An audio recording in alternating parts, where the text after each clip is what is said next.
Every single day, the Earth operates as a massive, constantly churning biological and geological factory, processing trillions of tons of matter.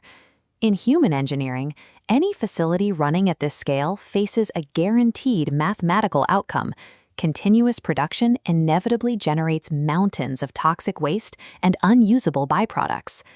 Imagine if this planetary factory simply turned off its sanitation systems. What if, for exactly 365 days, the Earth stopped cleaning up its own organic and cosmic refuse?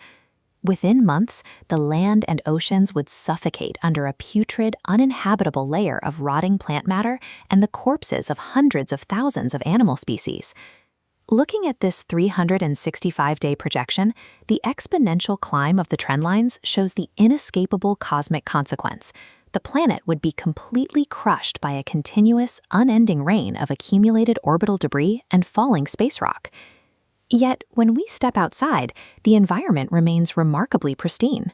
The air is breathable, the land is vibrant, and that apocalyptic mathematical certainty never arrives. To avoid immediate destruction, the planet must be equipped with a flawless, invisible istihale machina, a transformation engine that processes death and decay faster than it occurs. Our moment-to-moment survival relies entirely on a hidden universal sanitation system. We can actually observe the biological workers of this transformation engine operating in broad daylight. The cleanup starts with carnivorous scavengers patrolling the land and sea. Eagles, wolves, and even microscopic ants function as highly efficient sanitary officers. They rush to process the dead immediately, dismantling fallen creatures before rot has a chance to spread. Above ground, the atmosphere itself joins the effort. Massive weather patterns act as active mechanical cleaning tools rather than arbitrary climate events. The wind operates as a broom sweeping the Earth's surface, while thick clouds act like massive wet sponges. They spray water across the terrain to settle atmospheric dust and actively scrub the ground. These atmospheric sponges operate with strict, deliberate timing. They gather the waste, wash the Earth, and then intentionally disperse, so they do not permanently clutter the sky or block the sun from reaching the surface. These biological scavengers and sprawling weather systems are not acting on isolated ecological traits. They operate as highly coordinated cogs in a singular, planet-wide logistical cleanup operation. This exact same operation scales inward to the microscopic level. The human body is another dense factory, requiring constant, meticulous maintenance. Our eyelids mechanically sweep the surface of our eyes to clear debris. Inside our veins, red and white blood cells systematically purge the body's cellular waste, while every single breath actively filters and purifies our blood. Zooming out to the extreme macro, the vastness of space follows the exact same protocol. The debris from dying stars and falling meteors is managed perfectly within the vacuum, consistently preventing catastrophic collisions with our world.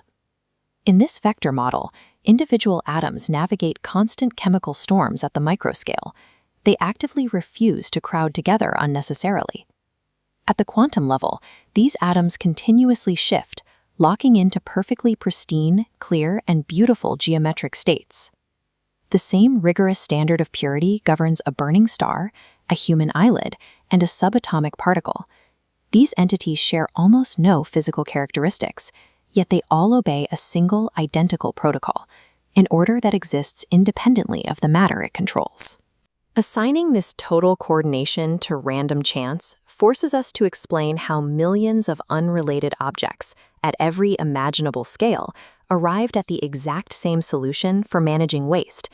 It would require every single atom, fly, and drop of water to possess the localized intelligence to calculate universal logistics, becoming, in effect, millions of tiny, independent architects of order. We can see the flaw in that logic by looking at a field of morning dew.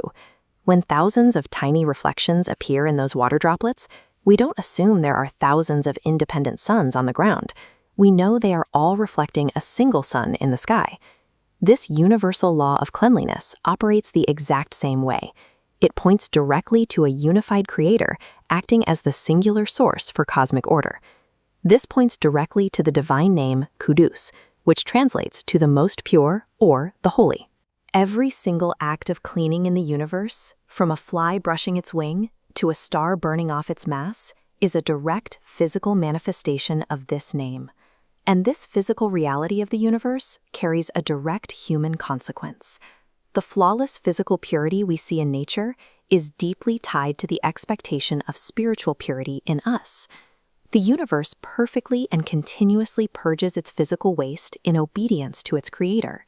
Our ultimate task is to match that cosmic purity by actively purging our own spiritual waste, clearing out our bad habits, errors, and dark thoughts.